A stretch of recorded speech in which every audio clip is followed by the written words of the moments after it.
अवधूत चिंतन श्री गुरुदेव दत्त श्री स्वामी समर्थ. नमस्कार मंडळी, कृपा सिंधू रहस्य गाथा या आपल्या हक्काच्या चॅनलमध्ये तुमच्या सर्वांचं मनापासून स्वागत आहे. मंडळी, आजच्या काळात अशी एकही व्यक्ती सापडणार नाही ज्यांना संत गजानन महाराज यांच्याबद्दल माहिती नाही. लहानपणापासून ते वृद्धांपर्यंत, शेतकऱ्यापासून ते शहरात राहणाऱ्या माणसांपर्यंत सर्वांच्या मनात संत गजानन महाराजांबद्दल अपार श्रद्धा आहे. आजकाल केवळ महाराज कोण होते एवढंच नाही, तर त्यांनी केलेले कार्य, त्यांची शिकवण, त्यांचे चमत्कार या सगळ्यांची माहिती बहुतेक भक्तांना माहिती आहे. पण मंडळी, आपण कधी थांबून विचार केला आहे का? संत गजानन महाराजांचा प्रकट दिन नेमका कधी येतो आणि त्या दिवशी आपण काय केलं पाहिजे? कारण संतांचा प्रकट दिन हा फक्त उत्सव नसतो, तो कृपा प्राप्त करण्याचा दिवस असतो. म्हणून आजच्या ह्या व्हिडिओमध्ये आपण सविस्तर पाहणार आहोत संत गजानन महाराजांचा प्रकट दिन नेमका कधी साजरा होणार आहे, त्या दिवसाचं महत्त्व काय आहे आणि त्यानिमित्ताने श्री गजानन विजय ग्रंथाचं पारायण कसं करायचं आहे, संकल्पापासून ते समाप्तीपर्यंत. मंडळी, संत गजानन महाराजांचा प्रकट दिन येत्या रविवारी 8 फेब्रुवारी 2026 रोजी आलेला आहे. हा दिवस म्हणजे तो पवित्र क्षण ज्या दिवशी महाराज महाराष्ट्रातील बुलढाणा जिल्ह्यातील शेगाव या ठिकाणी 30 वर्षाच्या तरुण रूपात प्रगट झाले. इतिहासात बघायला गेलं तर 23 फेब्रुवारी 1878 या दिवशी ते प्रथम शेगावात येथे दिसून आले. ते कुठून आले, त्यांचं मूळ नाव काय, त्यांचा जन्म कुठे झाला, या सगळ्या प्रश्नांची उत्तर महाराजांनी कधीच दिली नाहीत. कारण त्यांचा उद्देश स्वतःची ओळख सांगण्याचा नव्हता, तर भक्तांना आत्मिक मार्ग दाखवण्याचा होता. मंडळी, महाराजांनी शेगावमध्ये आपलं संपूर्ण कार्य केलं आणि पुढे 8 सप्टेंबर 1910 रोजी त्याच शेगाव येथे त्यांनी समाधी घेतली. आज शेगाव हे फक्त गाव म्हणून ओळखलं जात नाही, तर शिस्त, स्वच्छता आणि सेवाभावाचं आदर्श केंद्र म्हणून संपूर्ण भारतात प्रसिद्ध आहे.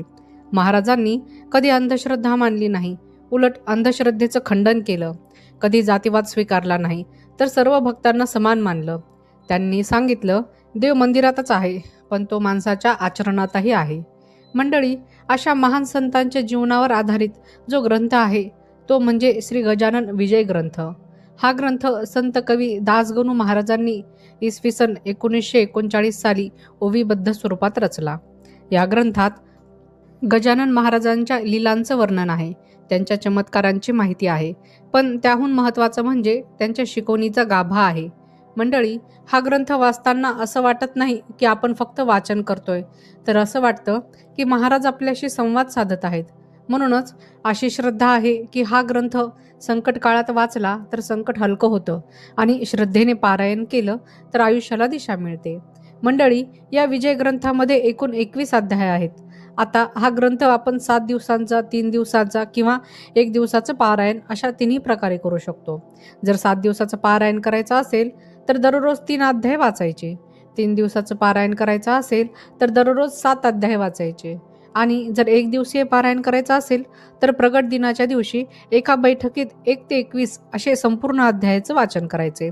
पण मंडळी, पारायण करताना फक्त वाचन महत्त्वाचं नाही, तर भाव, शुद्धता आणि नियम पालन हे जास्त महत्त्वाचं आहे. मंडळी, आपण सगळेच श्रद्धेने पारायण करतो, पण अनेक वेळा नियम पाळायचे आहेत हे माहीत असतं, पण ते नियम का आहेत याचा अर्थ आपल्याला समजलेला नसतो आणि जिथे अर्थ समजत नाही तिथे आचरण टिकत नाही. म्हणूनच मी तुम्हाला पारायणातील प्रत्येक नियमाचा आतला अर्थ, त्यामागचं कारण आणि तो नियम चुकीचा पाळला तर काय होतं हे सविस्तर सांगणार आहे. मंडळी, संकल्प म्हणजे फक्त शब्द नाहीत, संकल्प म्हणजे मनाला दिलेला आदेश.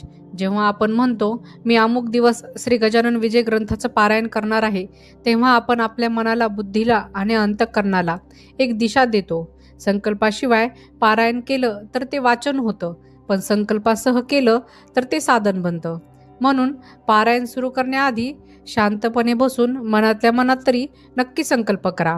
मंडळी, काही लोक म्हणतात मन स्वच्छ असेल तर पुरे.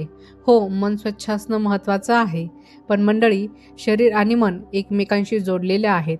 आपण स्नान करतो, स्वच्छ कपडे घालतो, तेव्हा मनावरही एक शुद्धतेचा परिणाम होतो. शरीर अस्वच्छ ठेवून मन एकाग्र राहत नाही. म्हणूनच पारायणाच्या या काळात दररोज स्नान, स्वच्छ वस्त्र हे बंधन नाही, तर साधनेला मदत करणारा उपाय आहे. मंडळी, सकाळची वेळ ही सत्वगुण प्रधान असते. त्यावेळी मन शांत असतं, विचार कमी असतात आणि नाम मनात खोल उतरतो. म्हणूनच पारायण हे नेहमी सकाळीच करायचं असतं. रात्री पारायण केलं तर शरीर थकलेलं असतं, डोळे झोप घेत असतात, मन भरकटत असतं. म्हणून शक्य असेल तर पारायण सकाळी ब्रह्ममुहूर्तात किंवा सूर्योदयानंतर करावं. जर शक्यच नसेल तर ठराविक वेळ निश्चित करा आणि तीच वेळ रोज पाळा. मंडळी, पारायण हे एकाच ठिकाणी बसून करायचं आहे. ज्या ठिकाणी आपण रोज बसतो तिथे आपली ऊर्जा साठत असते. आज सोफ्यावर, उद्या पलंगावर, परवा कुठेही बसून वाचन केलं असं मन स्थिर राहत नाही. एकाच जागी बसून पारायण करायला पाहिजे, तर त्या जागेला साधनेची पवित्रता प्राप्त होते. हळूहळू त्या जागी बसताच मन आपोआप शांत होतं. मंडळी, पारायण हे घाई न करता करायचं आहे. काही जण म्हणतात आज वेळ कमी आहे, लवकर उरकूया. पण मंडळी, ग्रंथ म्हणजे काम नाही, जे उरकायचं असतं ते काम असतं. प्रत्येक ओवी ही महाराजांची शिकवण आहे. घाईने वाचलं तर शब्द वाचले जातात, पण भाव मनात उतरत नाही. म्हणून पारायण हे थोडं हळू, स्पष्ट उच्चारात अर्थ समजून वाचावं. त्यानंतर मंडळी, आपण जे खातो त्याचा परिणाम थेट आपल्या विचारांवर होतो. म्हणून पारायण काळात सात्विक आहार घ्यायचं सांगितलं आहे. जड, तिखट, मांसाहार किंवा व्यसन हे मन अस्थिर करतात. त्यामुळे पारायण काळात हे सर्व गोष्टी टाळाव्यात. पारायणाच्या काळात सात्विक आहार घेतला तर तो नामात गोडी लागते, मन हलकं होतं. हे बंधन नाही, तर अनुभूती वाढणारा मार्ग आहे. मंडळी, त्यानंतर गणगण गणात बोते हा जप करायचा आहे. गणगण गणात बोते हा जप करायचा आहे. हा जप म्हणजे महाराजांचा बीज मंत्र आहे. ग्रंथ वाचन हे ज्ञानाचं साधन आहे आणि नामजप हा अनुभूतीचा मार्ग आहे. जेव्हा दोन्ही एकत्र येतात तेव्हा पूर्ण फलप्राप्ती होते. म्हणून दररोज पारायण काळात किमान 108 वेळा तरी गणगण गणात बोते हा जप करा. मंडळी, आता खूप जणांना प्रश्न पडतो, तर पारायण काळात जर खंड पडला तर काय?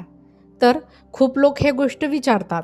जर आजारीपणामुळे, अत्यावश्यक कारणामुळे खंड पडला तर घाबरू नका.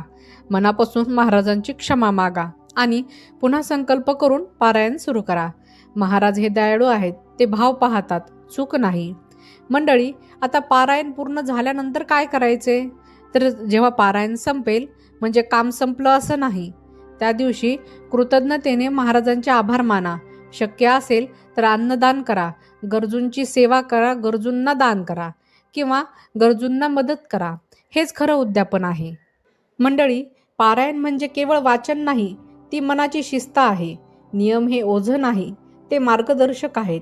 हे नियम आपल्याला महाराजांच्या जवळ नेतात.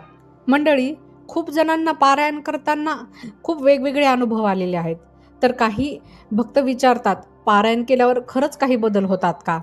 तर माझं उत्तर असं आहे, हो, होतात. पण ते लगेच दिसणारे नसतात. ते हळूहळू आतून घडणारे असतात. कारण पारायण हे बाहेरचं नाही, ते आतल्या मनाशी जोडलेलं असतं. आज मी तुम्हाला पारायण करताना लोकांना जे अनुभव येतात आणि त्यांच्या आयुष्यात जे बदल घडतात ते सविस्तर सांगणार आहे. मंडळी, पारायण सुरू केल्यानंतर पहिला बदल जाणवतो तो मनात. आधी छोट्या गोष्टींवर राग, चिडचिड, अस्वस्थता खूप असते. पण काही दिवस ग्रंथ वाचन आणि नामजप केल्यावर मन आपोआप शांत व्हायला लागतं. विचार येतात पण ते मनावर ताबा घेत नाहीत. हा बदल खूप जणांनी पारायणाच्या 3-4 दिवशीच अनुभवला आहे. मंडळी, पारायणाच्या काळात अनेक भक्त सांगतात, आम्हाला झोप चांगली लागते, वाईट स्वप्न कमी होतात. कारण दिवसभर नाम आणि ओवी मनात घोळत असतात. मन रात्रीही शांत राहू लागतं. हा बदल आजच्या तणावपूर्ण जीवनात खूप मोठा आहे. कोणीही पारायण सुरू करताना मी अमुक सवय सोडणार असा संकल्प करत नाही.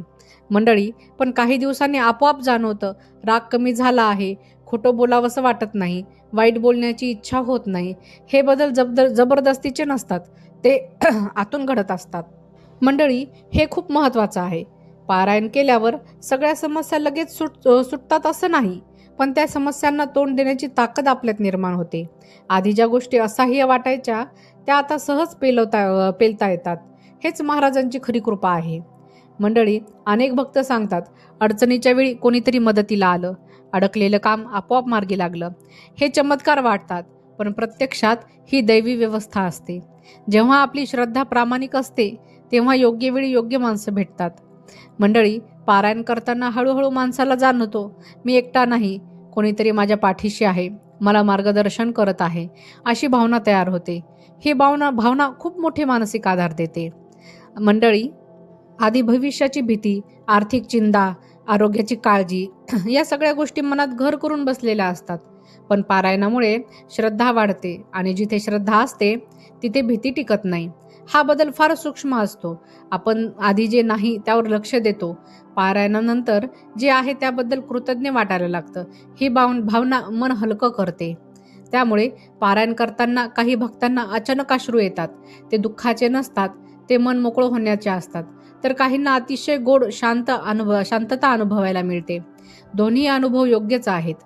मंडळी, पारायण पूर्ण झाल्यानंतर ग्रंथ बंद होतो, पण नाम बंद होत नाही. काम करताना, चालताना, अगदी शांत बसले असलं तरी मनात गणगणात बोते हे चालत राहतं. हा बदल खरंच साधनेचा खरा परिणाम आहे. मंडळी, पारायण म्हणजे चमत्कारांची अपेक्षा ठेवणं नाही. पारायण म्हणजे स्वतःबद्दल बदल घडवणं आहे. आणि जेव्हा आपण बदलतो तेव्हा परिस्थितीही आपोआप बदलू लागते. मंडळी, प्रगट दिनाच्या दिवशी विशेष असं काय करावं जेणेकरून गजानन महाराजांची कृपा आपल्याला मिळेल, हे आपण आता पाहूयात सविस्तर. मंडळी, प्रगट दिन म्हणजे फक्त महाराजांची जयंती नाही, तो कृपाप्राप्तीचा सुवर्णक्षण असतो. जसा सूर्य दररोज उगवतो, पण काही क्षणच त्याची किरणे थेट आपल्यावर पडतात, तसंच काही दिवस दैवी शक्तीला जवळून अनुभवता येते. संत गजानन महाराजांचा प्रगट दिन असाच एक दिवस आहे. आज मी तुम्हाला या दिवशी काय करावं, कसं करावं आणि कोणत्या भावनेनं करावं हे सविस्तर सांगणार आहे. मंडळी, प्रगट दिनाच्या दिवशी सकाळी शक्यतो लवकर उठून सुरू करा. उठताच मनातल्या मनात महाराजांना नमस्कार करा आणि गणगण गणात बोते हा मंत्र म्हणा. महाराज, आजचा दिवस तुमच्या चरणी अर्पण करतो. स्नान करताना पाण्यात थोडंसं गंगाजल टाका किंवा तुळशीचं पान टाकता आलं तर अतिउत्तम. हे पाणी शरीरासोबत मनालाही शुद्ध करतं. त्यानंतर मंडळी, देवघर फार मोठं असायलाच हवं असं नाही, पण देवघरात महाराजांचा फोटो स्वच्छ पुसून स्वच्छ वस्त्र अंथरून ठेवा. त्याला धूप, दीप, फुलं अर्पण करा. महाराजांशी मनात संवाद साधा. फक्त मागण्या नको, थोडा वेळ कृतज्ञता व्यक्त करा. आणि या दिवशी शक्य असेल तर पूर्ण ग्रंथ वाचन करा. पूर्ण विजय ग्रंथाचं वाचन. ते शक्य नसेल तर किमान 1, 5, 10 किंवा 21 अध्याय वाचा. महत्त्वाचं हे नाही की किती वाचलं, तर कशा भावनेनं वाचलं हे महत्त्वाचं आहे. त्यानंतर मंडळी, या दिवशी जपाला विशेष महत्त्व दिलं गेलं आहे. गणगण गणात बोते हा बीज मंत्र गजानन महाराजाचा किमान 108 वेळा शांतपणे जपा. जप करताना डोळे बंद करून महाराजांचा शांत चेहरा आठवा, डोळ्यासमोर ठेवा. मंडळी, प्रगट दिनाच्या दिवशी उपवास करता आला तर फार उत्तम, पण जर नाही जमलं तर सात्विक आहार घ्या. आजचा दिवस हा जिभेचा नव्हे, मनाचा उपवास आहे असं समजा. मंडळी, महाराजांना दाखवणं आवडत नाही तर ते सेवा आवडते. या दिवशी भुकेलेला अन्न, गरजूला मदत, मंदिरात स्वच्छता अशी एखादी सेवा करा. ही सेवा मोठी असण्याची गरज नाही, फक्त भाव मोठा असायला पाहिजे. मंडळी, शक्य असेल तर प्रगट दिनाच्या दिवशी दुपारनंतर थोडा वेळ मौन पाळा. फोन, टीव्ही, अनावश्यक बोलणं हे थोडं टाळा. हा वेळ स्वतःशी आणि महाराजांशी संवाद साधण्यासाठी ठेवा. व प्रगट दिनाच्या दिवशी संध्याकाळी गजानन महाराजांची आरती करा. आरती करताना एकच भावना ठेवा, महाराज, आमच्या आयुष्यातील अंधार दूर करा. आरतीनंतर घरात शांतता जाणवेल. मंडळी, रात्री झोपण्यापूर्वी महाराजांचे मनापासून आभार माना. आज काही चूक झाली असेल तर क्षमा मागा आणि एवढंच म्हणा, महाराज, आता सर्व भार तुमच्या चरणी ठेवते. मंडळी, प्रगट दिन केलेली प्रत्येक कृती महाराजांपर्यंत पोहोचत असते असं नाही, पण भावनेने केलेली एक छोटी कृती थेट त्यांच्या चरणी पोहोचते. महाराज मोठ्या गोष्टी पाहत नाही, ते मन पाहतात. जर तुम्हाला आजचा हा संदेश, आजचा हा व्हिडिओ मनाला स्पर्श करून गेला असेल, आजची ही माहिती उपयुक्त वाटली असेल, तर ह्या व्हिडिओला लाईक करा. तुमच्या एखाद्या भक्तांपर्यंत, तुमच्या एखाद्या मित्रपरिवारापर्यंत ही माहिती शेअर करा. व्हिडिओला लाईक करा, चॅनलला सबस्क्राईब करा आणि कमेंटमध्ये गणगण गणात बोते असं नक्की लिहा. कारण जेव्हा नाव घेतलं जातं तेव्हा कृपा ही निश्चित होत असते. तोपर्यंत जय गजानन महाराज. गणगण गणात बोते. श्री स्वामी समर्थ. धन्यवाद.